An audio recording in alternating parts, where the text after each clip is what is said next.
অনেক ধরনের পায়েসই তো তোমরা খেয়েছো বন্ধুরা। আজকে দেখাবো একদম নতুন ধরনের একটা পায়েস। এই পায়েসটা যদি তোমরা না খাও বন্ধুরা, তাহলে কিন্তু তোমরা অনেক কিছু মিস করে যাবে।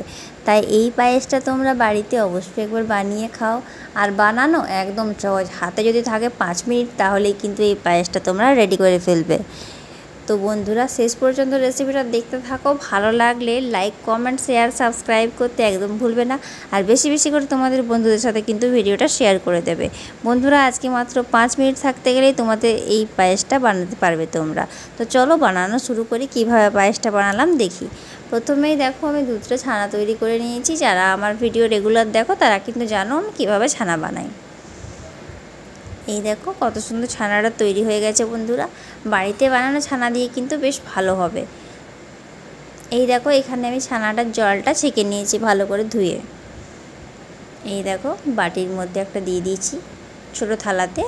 এরপর আমি এর মধ্যে পরিমাণ মতো চিনি দিলাম। যে যেমন মিষ্টি খাও সেই রকম চিনি দিয়ে ছানাটা কিন্তু ভালো করে মাখতে হবে। প্রথমে কিন্তু বলি ভালো করে জলটা ঝরাতে হবে। এই দেখো এখানে আমি কিছুটা দুধ বসিয়ে দিয়েছি। ছানা মাখাটা আমি রেখে দিয়েছি মোটামুটি 5 থেকে 10 মিনিটের মতো। এই দেখো এরপর মাখা ছানাটা আমি এর মধ্যে দিয়ে দিলাম, যে দুধটা আমি ফুটতে দিয়েছিলাম।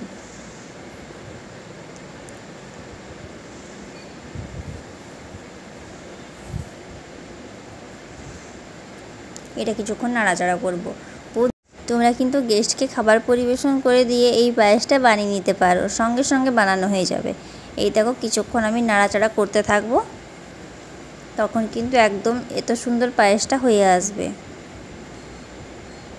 নাড়াচাড়া কিন্তু করতে হবে। এরপর দেখো এর মধ্যে আমি দিয়ে দিলাম কিশমিশ আর কাজু বাদাম। আবারও নাড়াচাড়া করব। এই দেখো কত সুন্দর হয়ে গেছে। এরপর নামানোর আগে আমি 2টো এলাচ দিয়ে দিলাম। এলাচটা কিন্তু নামানোর আগেই দিতে হবে। ব্যাস একদম রেডি হয়ে গেছে। এরপর সার্ভ করে নেব। এই দেখো একটা বাটির মধ্যে আমি এটাকে সার্ভ করে নিচ্ছি।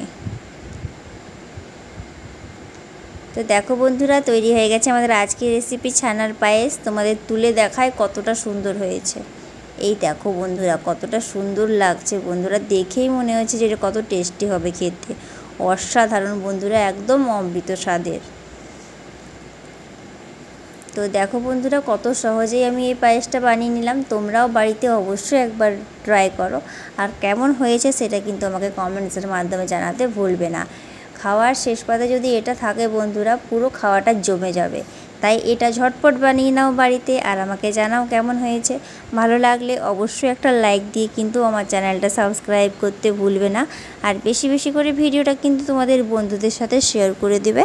তোমাদের যদি আমার ভিডিও ভালো লাগে বন্ধুরা, তোমরা কিন্তু প্লিজ আমার চ্যানেলটা একটু সাবস্ক্রাইব করে আমাকে একটু সাপোর্ট করো, যাতে আমি আরও নতুন নতুন ভিডিও তোমাদের কাছে নিয়ে আসতে পারি। আর বেশি বেশি করে কিন্তু ভিডিওগুলো শেয়ার করে দাও।